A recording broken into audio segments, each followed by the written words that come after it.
Erdogan voit dans la reconnaissance du génocide arménien par les États-Unis des pressions des milieux anti-turcs.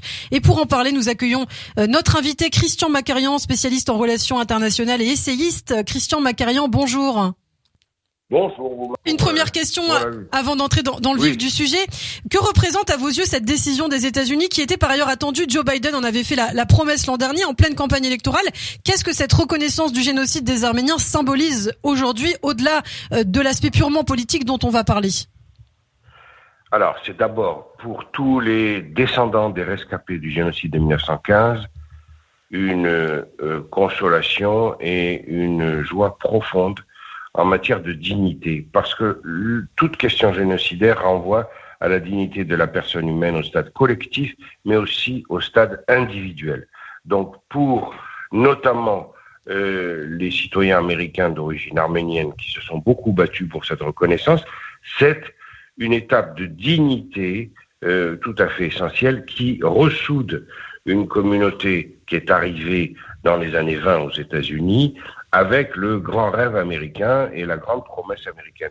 L'Amérique a un rôle très particulier dans le génocide. C'est une puissance qui, dès 1915, a eu un ambassadeur qui s'appelait Henry Morgenthau. Et Henry Morgenthau a qualifié immédiatement les événements de 1915, il ne s'est pas trompé, de crimes contre l'humanité et d'extermination raciale. C'est le terme qu'il a utilisé, extermination raciale. Donc les États-Unis sont très au courant, très informés du génocide et ils ont été une puissance qui a beaucoup plus agi que les puissances européennes en faveur de l'action humanitaire pour les orphelins des enfants des victimes du génocide de 1915.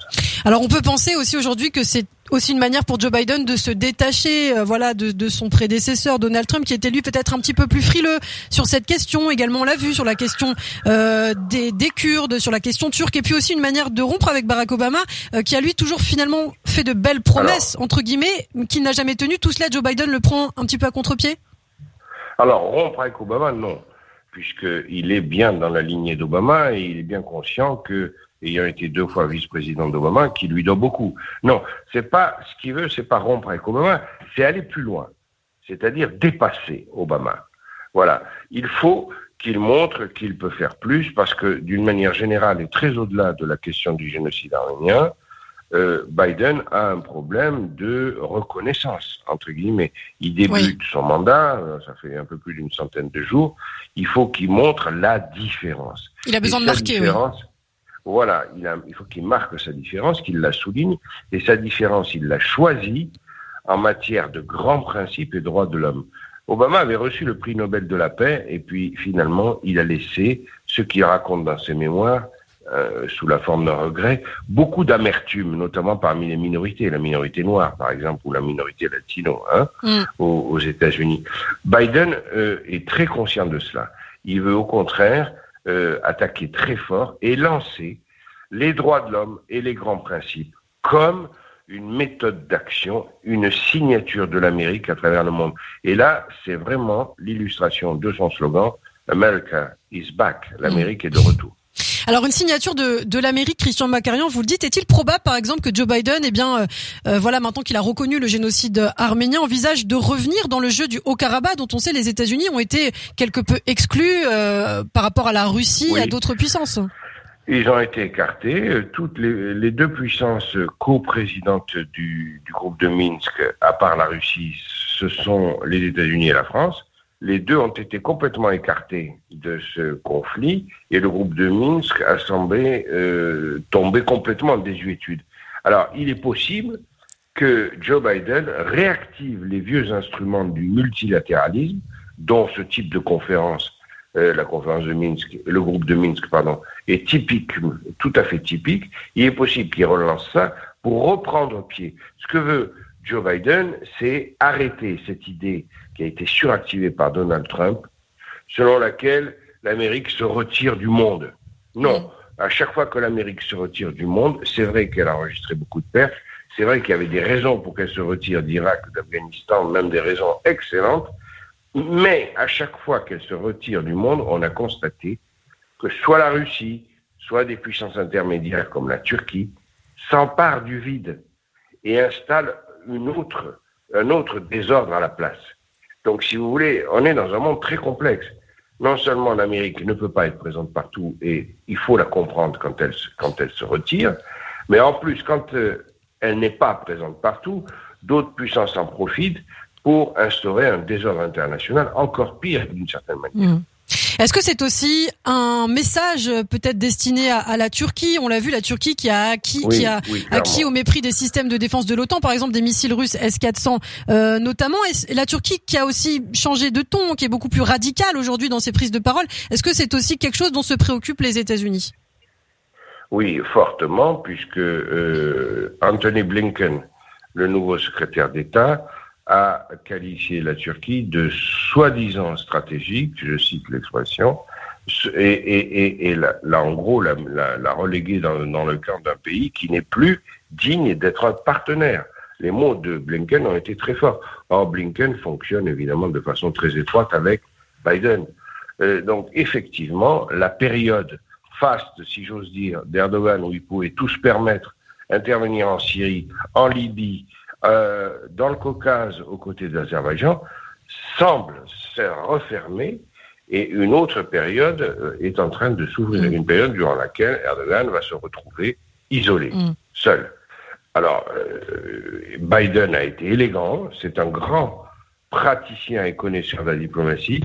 Il a téléphoné à Erdogan avant pour pas l'humilier, parce qu'il sait très bien à quel point la notion d'orgueil joue dans ce pays qui s'appelle la Turquie, en tout cas parmi la classe politique. Eh bien, si j'ose dire, Biden a mis les formes, mais néanmoins, il a montré avec intelligence et avec tact sa fermeté. Est-ce que la Turquie a les moyens de répliquer ? Bon, on a vu, ils ont rappelé des ambassadeurs, ils ont haussé le ton. Est-ce qu'ils ont vraiment un moyen de répliquer aujourd'hui ? Non, absolument aucun. Ça, c'est une illusion. D'ailleurs, vous noterez que, alors qu'habituellement la Turquie brandit toujours des menaces, c'est très intéressant à observer, cette fois-ci, il n'y a plus de menaces. Il n'y a plus de menaces commerciales, de menaces de rétorsion de différents types. Il n'y a plus rien de tel. La Turquie hurle au scandale ou renvoie, comme l'affaire de Vanière, la notion de génocide à tout ce que les Occidentaux eux-mêmes ont pu faire. Les Américains vis-à-vis des Indiens ou des Amérindiens, les Français vis-à-vis de l'Algérie, etc. Erdogan a choisi une autre rhétorique. Il n'a pas choisi la rhétorique des rétorsions. Il n'en a absolument pas les moyens. Il est plutôt demandeur qu'autre chose dans la phase actuelle. Oui, c'est vrai qu'il s'est rapproché récemment de l'Union européenne notamment. Oui, il s'est rapproché de l'Union européenne parce que il a bien pressenti qu'avec la fin du règne Trump, il perdait l'Amérique. Donc il s'est dit, il a changé de pied. Il s'est dit, il faut que je m'accroche à l'autre branche. Mais on a vu comment son rapprochement avec l'Europe était sincère à travers l'affaire du Sofagate. Alors c'est intéressant, Christian Macarian, aussi cette reconnaissance du génocide arménien, puisqu'on peut se poser la question, est-ce que vous pensez maintenant que cette décision va peut-être entraîner d'autres pays à reconnaître le génocide ? Par exemple, on pense à Israël, qui est très proche des États-Unis. Est-ce que ça peut l'inciter aussi à reconnaître le génocide arménien ? Israël est un peu dans le processus qu'ont suivi les États-Unis, c'est-à-dire que la Knesset, par une commission, a clairement voté en faveur d'une discussion sur ce sujet. À plusieurs reprises, la question du génocide arménien a été portée en assemblée plénière. Ça n'est jamais passé à la Knesset au titre de la majorité, mais en revanche, il y a beaucoup de députés à la Knesset qui s'activent en faveur d'une reconnaissance du génocide arménien, tout simplement parce qu'il est lié, la question génocidaire, et toutes ces questions génocidaires sont liées entre elles, puisque nous le savons, beaucoup d'Allemands à l'époque étaient présents dans l'Empire ottoman et ont utilisé le précédent du génocide arménien pour entreprendre l'action destructrice, complète et massive de la solution finale. Donc, il y a un lien qui a été établi par beaucoup d'historiens, et c'est normal qu'Israël, ce serait tout à fait normal qu'Israël vote en faveur de la reconnaissance du génocide arménien. La seule chose qui empêchait Israël de le faire, fondamentalement, c'était le même cas que les États-Unis, c'était qu'Israël avait besoin d'un allié, un seul allié dont elle disposait dans le monde arabo-islamique, disons, qui fut plus ouvert et plus occidental. Et c'était le cas de la Turquie. Sauf que M. Erdogan, ayant adopté une logorée, une rhétorique et même une action, une série d'actions profondément anti-israéliennes, eh bien, il n'y a plus de raison de ménager la Turquie. C'est la raison d'ailleurs pour laquelle Erdogan, depuis quelque temps, recommence à faire une offensive de séduction vis-à-vis d'Israël, parce qu'il s'est rendu compte qu'il était allé trop loin. Ce qui est typique d'Erdogan, c'est un chemin sinueux. Il va sur un pied, il danse sur un pied puis sur un autre, il change d'avis par rapport à tous ses partenaires et il entretient une ligne sinusoïdale qui fait qu'il est très difficile à suivre. C'est un homme qui n'a vraiment que très peu de conviction. Merci beaucoup Christian Macarian pour ce point d'analyse, c'était très intéressant. Bien sûr, on peut vous retrouver sur notre site internet radioj.fr. Merci beaucoup Christian Macarian et à très bientôt sur Radio J.